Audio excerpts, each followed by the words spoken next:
দেশের বিভিন্ন অঞ্চলের ওপর দিয়ে ৩ থেকে ৫টি শৈত্যপ্রবাহ বয়ে যেতে পারে। সেই সঙ্গে শীত বাড়বে এবং তাপমাত্রাও নামতে পারে। জানুয়ারি মাসে দীর্ঘমেয়াদী পূর্বাভাসে এই তথ্য জানান আবহাওয়া অধিদপ্তর। এ মাসে দেশের পশ্চিম, উত্তর ও উত্তর পূর্বাঞ্চলের দু একটি মাঝারি থেকে তীব্র শৈত্যপ্রবাহ বয়ে যেতে পারে। এছাড়া দেশের অন্যান্য অঞ্চলে ২-৩টি মৃদু থেকে মাঝারি শৈত্যপ্রবাহ বয়ে যেতে পারে।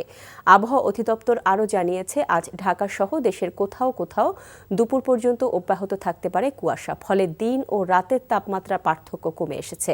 সঙ্গে রয়েছে উত্তর ও উত্তর পশ্চিম দিক থেকে আসা ঠান্ডা বাতাস। সব মিলিয়ে বেড়েছে শীতের অনুভূতি। আবহাওয়া অধিদপ্তর বলছে, অস্থায়ীভাবে আংশিক মেঘলা আকাশ সহ সারা দেশের আবহাওয়া শুষ্ক থাকতে পারে আজ।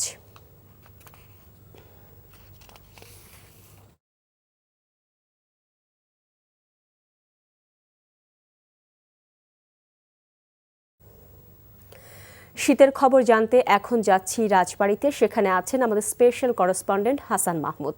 আমরা সরাসরি চলে যাচ্ছি তার কাছে। হাসান, রাজবাড়ীতে শীতের জনজীবনের কি অবস্থা দেখছেন, আর রাজবাড়ীতে আজকে তাপমাত্রা কেমন?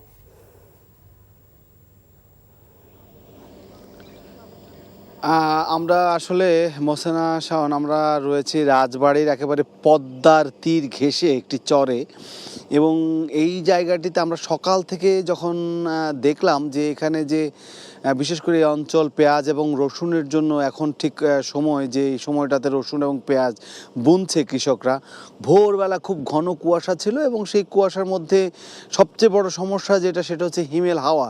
ব্যাপক হিমেল হাওয়া কিন্তু বইছে এবং বাতাসের মোটামুটি যে বাতাসটা, সেই বাতাসটার দাপটে কিন্তু শীতের তীব্রতা বেড়েছে, বেশ অনেকটাই বেড়েছে। বলা যায় যে এই অঞ্চলে এই পৌষের মধ্যে এই সময়টাতেই বেশি শীত বইছে এখানকার মানুষ বলছে, এবং যে শৈত্যপ্রবাহ যেটাকে বলা হচ্ছে, সেই শৈত্যপ্রবাহে কিন্তু একদম হিম অর্থাৎ কনকনে ঠান্ডাটা অনুভূতি হচ্ছে, এবং বাতাসটা মোটামুটি আমরা দেখলাম যে কালকে রাত থেকে ধারাবাহিকভাবে এই অঞ্চলে, বিশেষ করে ফরিদপুর, রাজবাড়ী,